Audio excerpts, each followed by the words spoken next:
नाही पण चांगलं आहे ना, दोन भाऊ एकत्र येत आहेत, त्याच्यात आपण तिसऱ्या माणसाने चर्चा करा कशाला. दोघं भाऊ जर महाराष्ट्राच्या हितासाठी, मुंबईच्या हितासाठी जर एकत्र येणार असतील तर मला वाटतं की आपण आपलं शब्दरूपी साथ त्यांना द्यायला हवी. राजकीय साथ वेगळी, पण दोन एखादं गद एकत्र असेल, एकत्र येत असेल, मला वाटतं की आपल्या शुभेच्छा त्यांच्या मागे उभ्या कराव्या. महाविकास आघाडीमध्ये आता मनसेही सामावून घेणार का, म्हणजे त्याच्या संदर्भामध्ये लार्ज महाराष्ट्राचं हित हे महत्वाचं आहे, आणि त्याच्यासाठी कोण कोणाला सामावून घेतं हे दुय्यम आहे. त्यामुळे याची चर्चा नंतर करता येईल, का आजच चर्चेचा विषय नाही. शिवसेना, ठाकरे गट आणि मनसे एकत्र नेहमी दिसत होती, मात्र आपणही आज पालिकेच्या निवडणूक, बघा, पालिकाची निवडणूक आणि एकत्र येणं हे खूप प्रभाग रचनेच्या माध्यमातून पूर्ण ठाण्याचं भौगोलिक वाटोळ झालेलं आहे. लोकप्रतिनिधींसाठी प्रभाग रचना नसते, प्रभाग रचना ही जनतेसाठी असते. तर कोळशेत नावाचा कोळीवाडा, कोळ्यांचं गाव, एका गावाचे दोन तुकडे केले. ठाण्याचा कोळीवाडा दोन तुकडे केले. आता एका गावाचे दोन तुकडे करत असताना गटार इथनं आली आणि गटार इथनं आली, जॉईन कोणी करायची? ह्या प्रभाग समितीने करायची किंवा त्या प्रभाग समितीने करायची? कायद्यात त्या अधिनियम जो आहे निवडणुकीचा, त्याच्यातच म्हटलंय की व्यवहार्य आणि संलग्नता तपासून योग्य ती कारवाई व्हावी. ह्याच्यात व्यवहार म्हणजे व्यवहार्य जे शब्द आहे, व्यवहार, तो व्यवहारच दिसत नाही. हे केवळ त्यांच्या राजकीय सोयीसाठी निवडणूक आयोग आणि प्रशासनाने वाढ रचना केलेली आहे. आता कोकणी पाडा इथे आणि येऊरचं गाव तिथे, कोकणी पाडा हे येऊरच्या गावाला नेऊन जोडला. जाणार कसा कोकणी पाड्यातला माणूस येऊरच्या गावामध्ये? सल्ला म्हणजे हा वॉर्ड असेल तर हा असाच राहायला पाहिजे ना. ह्या वॉर्डाचा भाग इथे आणून तुम्ही जोडलात, याचा अर्थ की तुमच्या मनात पाप आहे. नक्की वॉर्ड रचना कोणाच्या, कुठल्या पक्षाच्या? सत्ताधारी पक्षाच्या आशीर्वादानेच वॉर्ड रचना होते. आजपर्यंतचा ठाण्याचा इतिहास आहे. ठाण्याचा जो शहर विकास विभाग आहे, ज्याच्याकडे ही प्राथमिक जबाबदारी येते, ते हॉटेलमध्ये बसून, रूम मध्ये बसून मॅप बनवतात आणि तो कमिशनर सही करतात आणि कमिशनर ते निवडणूक आयोगाला देतात, शिक्का मारतात, देऊन टाकतात.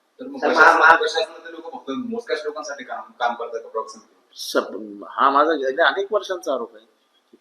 प्रशासनातले अधिकारी मोजकेच आदेशाप्रमाणे काम करतात, प्रशासकीय जबाबदारीप्रमाणे काम करतच नाही.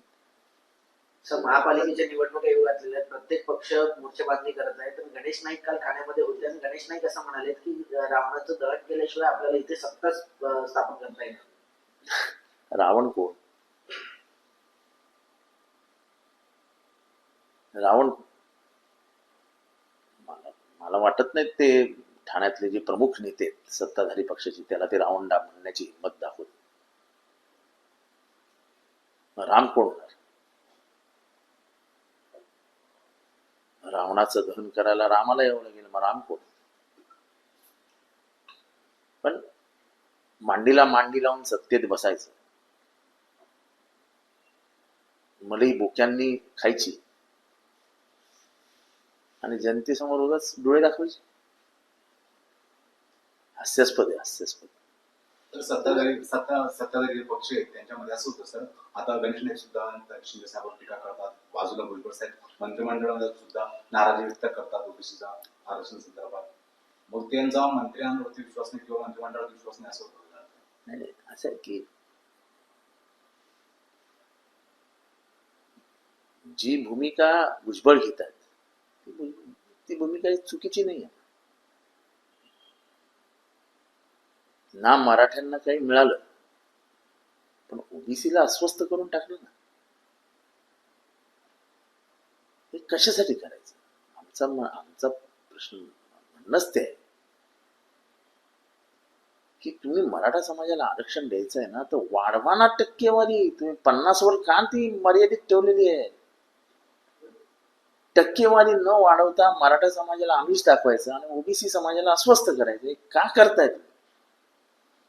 सर, संजय राठोडांनी बैठक घेतली त्यांच्या नेत्यांची आणि बंजारा समाजाला एसटी. बरोबर आहे. हैदराबाद गॅझेटियर जे आहे त्याच्यामध्ये बंजारा समाजाला एसटी द्यावं असं लिहिलेलं आहे. मग जर हैदराबाद गॅजेटियर तुम्ही लागू करणार आहात तर मग बंजारा समाजाला एसटी मध्ये आणलंच पाहिजे तुम्ही. ते वंजारी समाज हैदराबाद मध्ये वंजारी समाज देखील एसटी मध्ये आहे.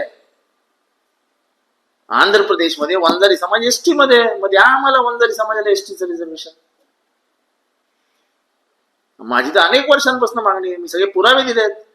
मध्य प्रदेशमध्ये वंजारी समाज एसटी मध्ये आहे, राजस्थानमध्ये वंजारी समाज एसटी मध्ये आहे, आंध्र प्रदेशमध्ये एसटी मध्ये आहे. द्या आम्हाला शेड्यूल ट्राईबचं रिझर्वेशन. मागणी करणार का वंजारी समाजाला एसटी? हे काय तुमच्या समोर केली ना आता मागणी. अजित पवार यांचे आज नियोजित सगळेच कार्यक्रम रद्द केलेले आहेत.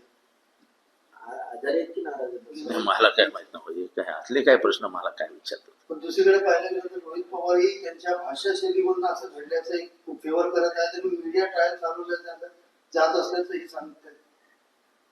नाही मला रोहित पवार काय मला बोलले मला माहित नाही, पण एखाद्या महिला भगिनीशी अशा पद्धतीने बोलणं योग्य नव्हतं आणि कोणासाठी बोलतोय हे महत्वाचं आहे.